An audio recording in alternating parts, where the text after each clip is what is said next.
It's no secret now that if you want to buy a hard-to-find Rolex stainless steel sports watch and you don't want to spend more than £1,000, you can buy a fake. These superclone watches are accurate to the finest detail, at least within the realms of any normal person's expectations, and it begs the question, how can today's fake watches be so accurate? Here are 3 reasons why. Watchfinder, the pre-owned watch specialist. Now available in France, Germany, Switzerland, USA, and Hong Kong. So we can keep on making great watch videos. I'd really appreciate it if you subscribed to the channel. If you already are, it really does help. Thank you. If you're going to make something, the first thing you're going to need is money. Money to do research, buy materials, run machinery, pay wages, and money to let potential customers know your product even exists at all. The question often pops up when it comes to the manufacturers of fake watches. Why don't they simply make their own watch brand? The honest answer is this: if they did, you probably wouldn't know about it. Why? Marketing. The watch industry spends $500 million annually on marketing, with Rolex taking up a 10% share of that. Whether it's Formula 1, the tennis, golf, you name it, Rolex will be there, spending big. That's going to be reflected in the price of the product and is reciprocated by demand. And what most people don't realize is that it's taken Rolex over a century to get to this point. 50 or so years ago, Rolex was just an upcoming manufacturer of affordable watches for professionals that sat in the shadow of its much older and more accomplished competitors. Through innovation, clever thinking, and a whole lot of luck, the Rolex we know today is one of gargantuan proportions. So, if you didn't have that much money and you wanted to make watches that were going to sell, which do you think is going to be more successful? Making copies of an already established brand, or starting your own from scratch? If you can get away with the former, it's certainly not going to be the latter.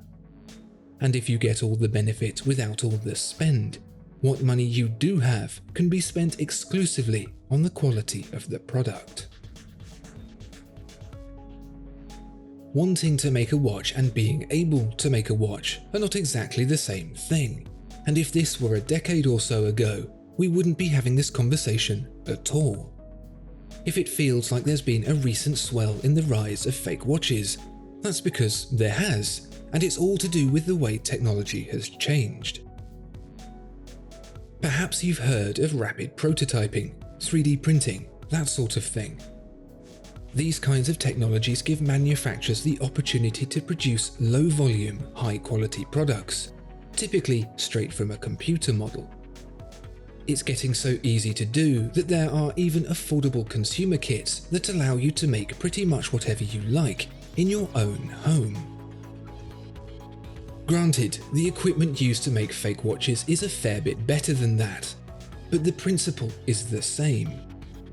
Decades ago, rapid prototyping was hideously expensive, requiring enormous investment in tooling and setup to produce a limited run batch of a product. Now you can design something on a computer and pretty much hit print. And not only are the machines doing this work much cleverer, more accurate, and even faster, they're cheaper too. And here's where it gets crazy. The machines are so good now that they can be used to manufacture cloned versions of themselves. I've heard of 3D printing parts for your 3D printer, but this is off the scale. The end result is that it is cheaper, faster, and more accurate than ever to quite simply scan an original shape and duplicate it to a high level. You still don't get that last few percent of hand-finished quality offered on the genuine, but for the average consumer, that difference is virtually invisible. With low overheads and rapid production, the opportunity for problems to arise seems high. But even here, the manufacturers of the fake watches have their backs covered. For Rolex to release a product, It must be finished, perfect, otherwise it will find itself dealing with an extremely detrimental backlash. When you're making fake watches, you can, quite simply, let your customer act as quality control for you. Replicating a watch to a high degree of accuracy is a never-ending game, with the manufacturer attempting to prevent it and the fakers trying to keep up. There are a lot of little details to contend with, right down to things like the shape of the luminous paint plots and the specific shade of colour that text is. In some cases, these differences will be down to the limitations of production. In others, they're merely mistakes that slipped through the net. With no reputation to stand by, however, that doesn't really matter, because there's an army of people all around the world ready to put those problems right. Let's be real for a second. These high-priced fakes are not being purchased by people unawares, not direct from the manufacturer at least, but by customers actively seeking a not insubstantially pricey replica of their favourite watches. It's in the interest of those people that the watches they're buying are as close to the original as possible, and so they collectively form a net that catches these mistakes. There are communities across the world dedicated to not only identifying these discrepancies, but rectifying them as well, spending even more money modifying their new purchases to the highest degree of accuracy, even sometimes fitting original parts as well. With that level of feedback, it's no wonder that the fakes are getting closer and closer, and it doesn't cost the manufacturers a penny. It's a luxury no other industry gets to benefit from, quite like this. It's easy to see how the manufacturers of these fake watches are able to build what they have for the money they're asking, at least for the stuff you can see on the outside. But it's worth coming back to an earlier point to understand the implications.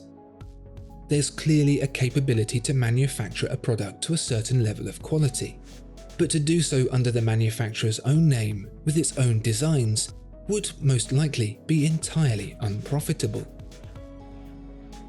The reason these watches are popular is because Rolex is so successful, because it's a recognizable, aspirational, emotive brand. This intangible sense of desire for the five-pointed crown was not easily won, and costs an absolute fortune to maintain. And so it raises the question on what there is to gain from purchasing a fake, if not to give you a sense of pride in owning something special. But the real losers are all of us. If these fake watch manufacturers choose to create such close replicas because wearing the Rolex brand, real or fake, means more than encouraging new watchmakers to emerge and grow, then we're all missing out on the possibilities of what could have been. Imagine if those capabilities had been used to create something new and original instead.